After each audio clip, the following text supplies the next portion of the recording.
Sebelum menonton, jangan lupa like, subscribe, dan tekan tombol lonceng. Selamat menyaksikan. Halo sahabat Eljon, kembali lagi di Eljon Medical Forum. Bersama saya, Muhammad Rehan Habibi. Kita akan berbincang seputar masalah kesehatan. Nah, hari ini tema yang akan diangkat adalah penyakit diabetes mellitus. Pastinya sahabat Eljon semua sudah tahu kan dengan penyakit ini, sering disebut dengan penyakit gula darah. Nah, faktanya menurut Kemenkes RI bahwa penyakit diabetes mellitus ini menjadi penyebab kematian terbesar ketiga di Indonesia. Nah, hari ini kita kedatangan pembicara, beliau merupakan seorang pakar mengenai diabetes ini.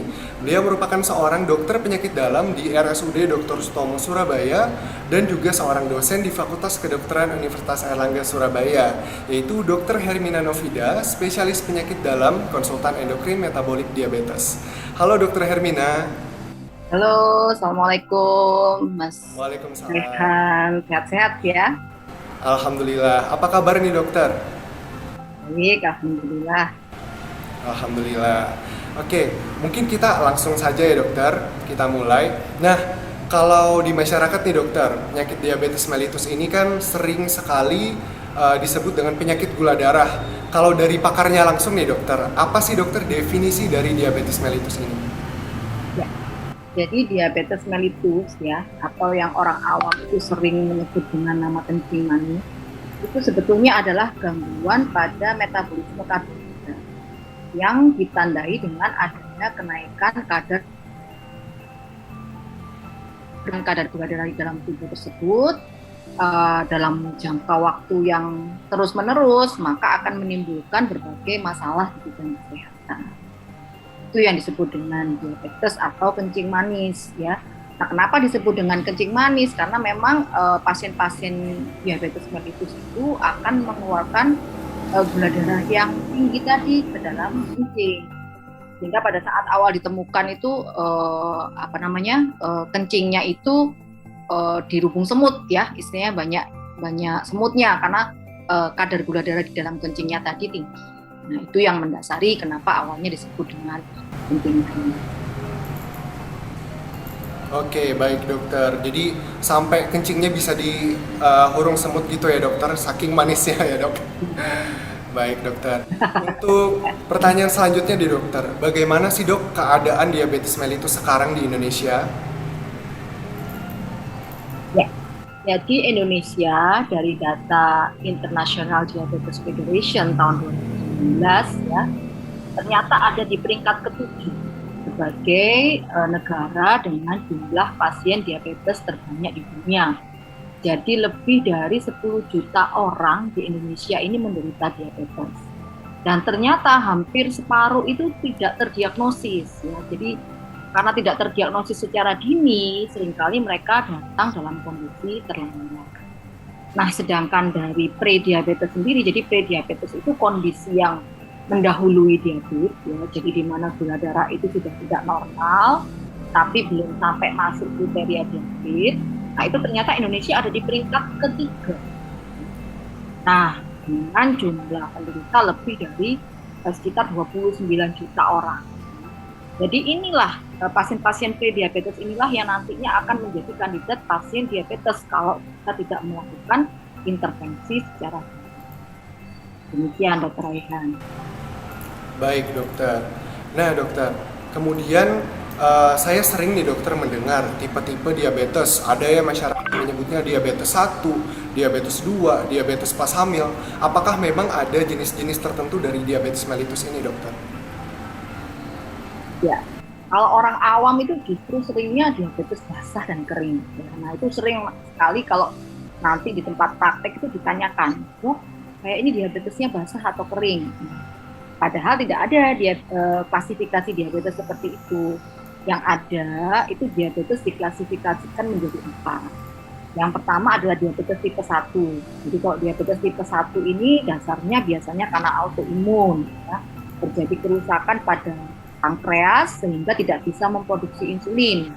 Sehingga pada pasien-pasien diabetes tipe 1 juga harus memakai insulin sejak dia terdiagnosis. Dan kadang-kadang anak-anak sudah bisa kena ya. Kemudian diabetes yang kedua adalah diabetes tipe 2. Nah, ini diabetes yang paling banyak ya. Kenapa? Karena dia ini terjadi karena interaksi dari faktor lingkungan, faktor genetik ya, dan termasuk pola diet dan habit ya. Ini yang paling banyak. Kemudian yang ketiga adalah diabetes gestasional. Ternyata diabetes gestasional ini juga banyak ya kejadiannya, dan ternyata diabetes gestasional ini akan membuat baik si ibu maupun si janin itu akan mempunyai resiko untuk terjadi diabetes di masa depan. Ini juga penting ya. Dan yang terakhir adalah diabetes tipe lain. Jadi diabetes tipe lain ini diabetes yang bisa disebabkan oleh hal-hal lain, misalnya penggunaan obat-obatan tertentu ya, seperti steroid ya, itu bisa menimbulkan kenaikan gula darah, atau adanya kelainan genetik, mutasi genetik tertentu, atau adanya kanker tertentu, misalnya kanker pankreas yang menyebabkan gula darah naik. Itu termasuk diabetes yang tipe ini. Jadi ada 4 klasifikasi diabetes yang ada saat ini. Oh, baik dokter. Demikian, Mas. Jadi memang klasifikasi diabetes ini ada 4 ya dokter, ternyata bukan satu aja. Oke, selanjutnya dokter, saya dan sahabat Eljon penasaran nih dok, apa sih dokter yang menjadi penyebab diabetes mellitus ini? Ya, jadi seperti yang saya jelaskan tadi, untuk diabetes tipe 1, penyebabnya adalah karena kerusakan dari sel beta pankreas. Nah, kalau diabetes tipe 2, ini penyebabnya itu adalah multifaktor ya. Jadi ada faktor genetik berperan, di mana kalau misalnya ada salah satu orang tua atau kedua orang tua itu menderita diabetes, maka resiko si anak itu juga tinggi ya. Kemudian selain faktor genetik juga faktor lingkungan. Dalam hal ini adalah pola hidup atau lifestyle, misalnya konsumsi gula yang berlebihan ya. Kemudian pola sedenter, jadi mungkin banyak aktivitas yang tidak mengeluarkan tenaga ya, jadi banyak duduk, banyak kurang aktif ya, itu juga mempengaruhi. Secara umum kalau untuk diabetes tipe 2, patofisiologinya itu disebabkan oleh adanya resistensi insulin. Jadi insulin itu tidak bisa bekerja dengan baik ya. Contohnya pada orang yang gemuk, ya, pada orang yang obes, nah, itu akan terjadi resistensi insulin. Kemudian resistensi insulin yang berkelanjutan akan disertai dengan gangguan pada sel beta pankreas. Kenapa? Karena untuk mengkompensasi terjadinya resistensi insulin tadi, pankreasnya harus kerja keras ya. Otomatis kalau kerja keras lama-lama dia akan yoyo ya, akan turun produksinya, sehingga pada saat terjadi resistensi insulin dan akhirnya terjadi gangguan pada sel beta pankreas tadi dalam memproduksi insulin, muncullah gejala diabetes. Kemudian Oh, baik dokter, jadi memang ternyata diabetes mellitus ini sangat erat kaitannya dengan kerusakan sel beta pankreas ya dok. Kalau boleh saya ringkas, tadi diabetes mellitus tipe 1 itu karena genetik, diabetes mellitus tipe 2 memang multifaktorial, dan faktor gaya hidup itu sangat menentukan juga ya dok? Diabetes tipe 1 bukan karena genetik ya, tapi karena autoimun. Jadi ada autoantibodi yang menyerang sel beta pankreas. Ada beberapa jenis autoantibodi. Nah, karena ada autoantibodi tadi, akibatnya sel betanya rusak. Nah, pada saat sel beta rusak, maka dia tidak bisa memproduksi insulin kembali. Sehingga pada diabetes tipe 1 kita tidak bisa memberikan obat ya. Obatnya hanya dengan insulin, tidak bisa pakai obat oral, ya, tidak bisa pakai obat minum. Tapi yang digunakan adalah insulin. Kenapa? Karena memang produksinya yang terganggu. Berbeda dengan diabetes tipe 2. Kalau diabetes tipe 2 itu kadang-kadang gangguannya bisa resistensi insulinnya yang dominan, bisa juga gangguan pada beta pankreasnya yang dominan, tergantung masing-masing pasien. Demikian. Baik dokter. Nah kemudian dokter, saya dan sahabat Eljon penasaran nih dok, apa saja sih dokter yang menjadi gejala diabetes mellitus ini? Gejala diabetes mellitus bisa bervariasi ya. Sering sekali pasien diabetes itu datang karena keluhan yang paling klasik ya. Yang paling klasik itu disebut dengan trias ya. Poliuri, polidipsi, polifasi dengan penurunan berat badan yang tidak jelas medisnya. Jadi poliuri itu artinya banyak kencing, polidipsi banyak minum ya. Polifasi banyak makan tapi berat badannya turun. Ini gejala klasik yang kita jumpai.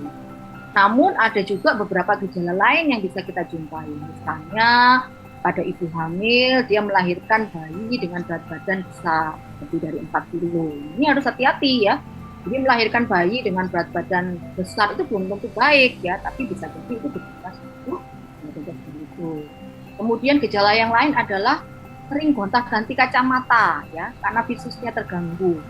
Kok kabur matanya, ganti kacamata nggak cocok, ganti lagi nggak cocok. Nah ini juga kita harus hati-hati.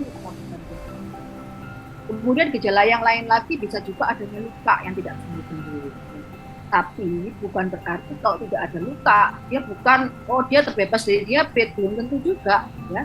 Memang ada luka yang tidak sembuh-sembuh, itu salah satu gejala diabetes. Tapi kadang-kadang pasien kalau dikatakan ini diabetes, wah saya nggak ada lukanya kok dok, saya kalau luka cepat sembuh kok ya. Nah ini juga salah. Jadi tidak berarti kalau lukanya cepat sembuh itu tidak ada diabetes ya. Tapi memang kalau luka sembuh.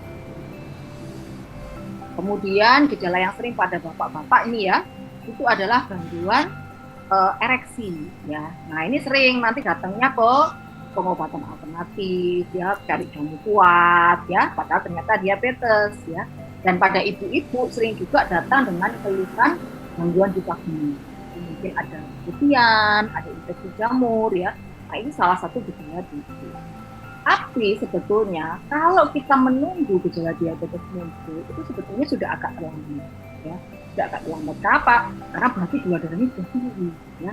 Kalau bisa kita menemukan atau mendapatkan pasien diabetes itu sebelum muncul gejala diabetes. Baik dokter, nah ternyata sahabat Eljon, gejala-gejala dari diabetes mellitus ini sangat bervariasi. Jadi bisa lukanya nggak sembuh-sembuh, bisa sering kencing juga bisa. Jadi kalau ada kalian semua yang memiliki gejala tersebut yang disebutkan dokter Hermina tadi, bisa langsung periksa ke dokter ya dok? Ya betul sekali. Kalau bisa malah kalau ada faktor resiko saja itu juga sudah harus dilakukan. Baik dokter. Nah kemudian dokter, tadi kan disebutkan fakta bahwa komplikasi dari diabetes mellitus ini beserta penyakit diabetes mellitus ini menjadi penyebab kematian ketiga tertinggi di Indonesia ya dok. Nah kenapa ya dokter penyakit diabetes mellitus ini bisa menimbulkan kematian yang sangat tinggi?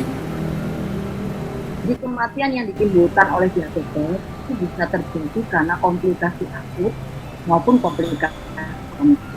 Komplikasi akut itu contohnya adalah hipoglikemi, jadi gula darah drop ya, gula darah yang terlalu rendah itu juga nggak baik. Misalnya dengan pengobatan yang tidak sesuai ya, misalnya disarankan dokter seperti ini, pasien kadang-kadang melakukan perubahan sendiri, nah itu juga berbahaya. Bisa juga komplikasi akut seperti ketoasidosis diabetes, hiperosmolar hiperglikemik itu suatu komplikasi di mana gula darah itu sangat tinggi sehingga pasien itu tidak sadar. Nah, apalagi dengan kemarin waktu pandemi COVID ya, itu ternyata banyak kasus yang kita jumpai pasien-pasien diabetes yang tidak terkontrol dengan baik mengalami infeksi COVID serta dengan komplikasi akut ya. Tadi itu menimbulkan kematian yang tinggi juga ya, menimbulkan kematian yang tinggi komplikasi akut. Nah, yang lain juga adalah komplikasi kronik. Komplikasi kronik pada diabetes mellitus itu bisa terbagi pada pembuluh darah kecil dan pembuluh darah yang besar. Kalau pembuluh darah yang besar atau kita sebut dengan komplikasi makroangiopati itu contohnya pada jantung koroner, pada stroke ya, jadi kardiovaskuler. Sedangkan komplikasi kronis itu pada pembuluh darah kecil, misalnya pada ginjal, pada mata. Nah, kalau gula darah pasien itu tidak terkontrol dengan baik ya, kita tahu kalau kita misalnya membuat air, kasih gula, kita biarkan misalnya di panci gitu, dia kan akan mengerak. Ya. Kalau dia mengeraknya pada pembuluh darah, ya, istilahnya seperti pipa, ya, maka dia akan membuntu pipa tersebut. Nanti tergantung pipanya di mana, ya. Kalau di mata, ya matanya jadi terganggu. Kalau di ginjal, ya ginjalnya jadi terganggu. Nah, sehingga kalau ternyata gula darah pasien itu tidak terkontrol dengan baik, maka dia akan muncul diabetes komplikasi itu dengan mudah, komplikasi diabetes mellitus. Dan ternyata di Indonesia, pasien-pasien diabetes hanya 30% saja yang mencapai target pengobatan yang diinginkan. Sehingga ada 70% pasien yang gula darahnya itu masih belum terkontrol dengan baik, dan ini sangat berisiko untuk terjadi komplikasi. Ya. Kita ingat penyebab kematian yang paling tinggi itu adalah kardiovaskuler, walaupun diabetes itu nomor 3. nomor 1 dan 2 itu dipegang oleh stroke dan penyakit jantung koroner, itu juga sangat berhubungan erat dengan itu. Sehingga tugas kita bersama-sama, baik dokter maupun pasien dan masyarakat, adalah membuat supaya pasien diabetes itu bisa terkontrol atau terregulasi dengan baik, sehingga komplikasinya juga bisa demikian Mas Rehan. Baik, terima kasih dokter. Nah, selanjutnya akan kita lanjutkan ke dokter di segmen kedua ya dok. Ya. Terima kasih banyak kepada Dr. Hermina Novida dan sahabat Eljon semua, tetap di Eljon Medical Forum. Jangan kemana-mana.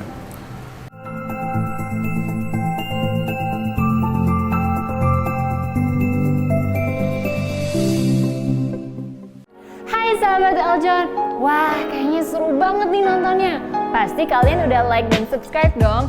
Nah sekarang saatnya kalian untuk bagi keseruan kalian ke teman-teman kalian dengan cara klik share button. Klik ya, klik ya.